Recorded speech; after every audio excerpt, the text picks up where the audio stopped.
दोस्तों, क्या आप जानते हैं कि भारत से टूटकर 15 अलग अलग देशों का निर्माण हुआ है। सच्चे भारतीय हो तो जरूर देखिए आज के इस वीडियो को। क्या होता अगर आज भी बांग्लादेश, पाकिस्तान और नेपाल जैसे देश हमारे भारत का हिस्सा होते तो? यदि आज भी ग्रेटर इंडियन रीजन यानी अखंड भारत एक होता तो इसके क्या फायदे और क्या नुकसान हमें देखने को मिलते, आइए जानेंगे आज के इस वीडियो में। तो दोस्तों, आज हम सिंपली कंपेयर करेंगे आज के वर्तमान भारत को ऐतिहासिक अखंड भारत के साथ में। इतना ही नहीं, अखंड भारत से जुड़ी सारी रोचक बातें आज के इस वीडियो में आपको पता चलेंगी। तो देखते रहिए आज के इस वीडियो को और ऐसी मजेदार और नॉलेजफुल वीडियोस के लिए सब्सक्राइब करें हमारे चैनल यूथ पहाड़ी को, साथ में दबाइए बेल आइकॉन ताकि आपको आने वाला वीडियो सबसे पहले मिल सके।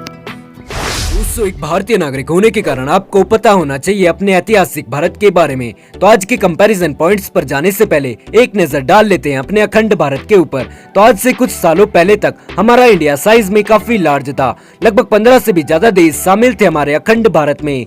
जी हाँ दोस्तों, जहाँ कई देश बहुत पहले ही भारत से अलग होते चले गए, वहीं बांग्लादेश और पाकिस्तान जैसे देश भारत को स्वतंत्रता मिलने के बाद भारत से अलग हो गए। दोस्तों, आज के इस वीडियो में हम काफी सारे फैक्ट्स के आधार पर इंडियन रीजन को ग्रेटर इंडियन रीजन के साथ में कंपेयर करेंगे। तो देखते रहिए आज का यह वीडियो। चलिए शुरू करते हैं।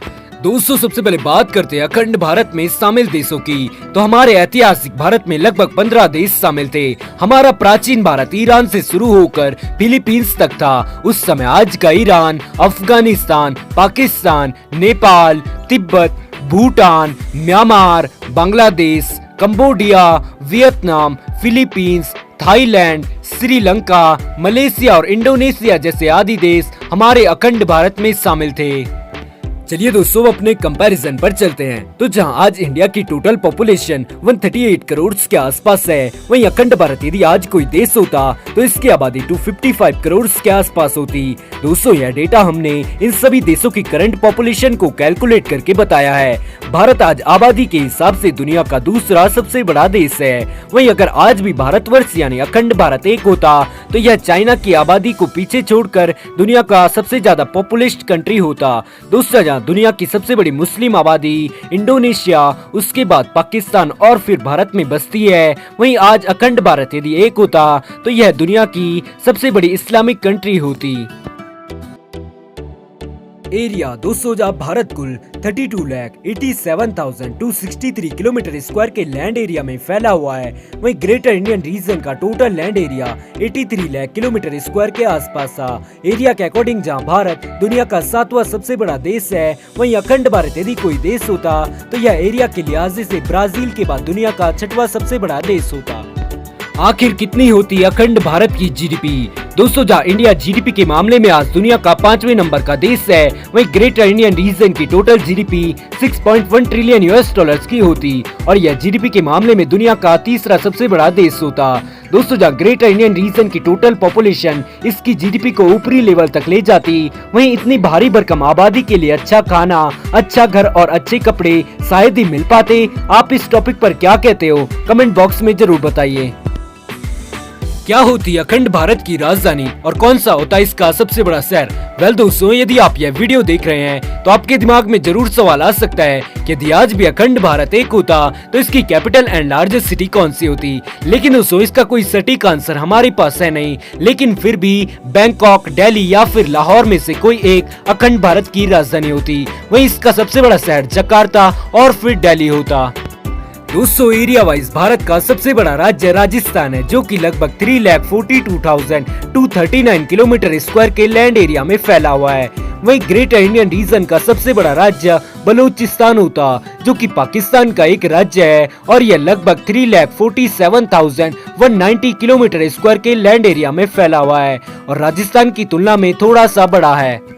दोस्तों, जीडीपी के मामले में ग्रेटर इंडियन रीजन का सबसे अमीर राज्य तो महाराष्ट्र ही होता, क्योंकि अखंड भारत में जितने भी देश शामिल हैं, उन सभी देशों के सभी राज्यों में सबसे ज्यादा जीडीपी महाराष्ट्र की ही है। वहीं अखंड भारत में सबसे ज्यादा आबादी वाला राज्य उत्तर प्रदेश होता, जिसकी आबादी आज 2020 में लगभग 25 करोड़ के आसपास है। जहां कश्मीर में आज बेवजह ही कई नौजवान मारे जाते हैं, वहीं यदि अखंड भारत एक होता तो कश्मीर में कोई भी वाद विवाद नहीं होता। जहां दुनिया में सबसे ज्यादा नदियां बांग्लादेश में बहती हैं, वहीं यदि अखंड भारत एक होता तो इससे ही सबसे ज्यादा नदियों की भूमि के नाम से भी जाना जाता।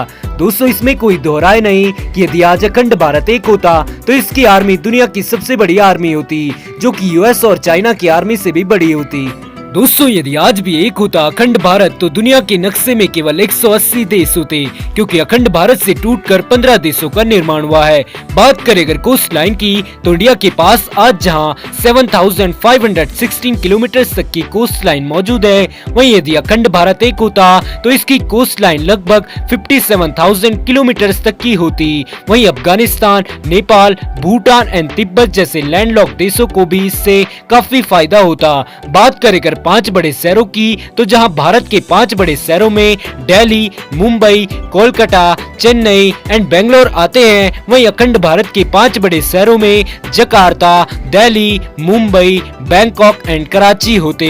दोस्तों, जहां अखंड भारत में स्थित सभी देशों के नागरिकों को एक देश से दूसरे देश में जाने के लिए कुछ गवर्नमेंट रूल एंड रेगुलेशंस को फॉलो करना होता है, वहीं ग्रेटर इंडियन रीजन यदि एक होता तो सभी लोग विद द फ्रीडम एक जगह से दूसरी जगह जा पाते। यानी कि अगर कोई भारतीय पाकिस्तान में जाकर पढ़ना चाहता है तो वो आसानी से जाकर पढ़ सकता है। इसके लिए उसको सरकार की अनुमति लेने की जरूरत नहीं। दोस्तों, आपको क्या लगता है कि अखंड भारत एक होना चाहिए या फिर नहीं? कमेंट बॉक्स में जरूर बताएं। हमारे अकॉर्डिंग तो नहीं, क्योंकि जहां इसके काफी सारे फायदे हैं वहीं इसके काफी सारे नुकसान भी हैं। हमारा भारत बिना अन्य देशों की मदद लिए भी अमेरिका व चाइना जैसे देशों को आज भी टक्कर दे सकता है। तो दोस्तों, इस वीडियो का मकसद थोड़ी हिस्टोरिकल एंड इमेजिनरी इंफॉर्मेशन आप तक पहुँचाना था। तो मिलते हैं अगले वीडियो में, तब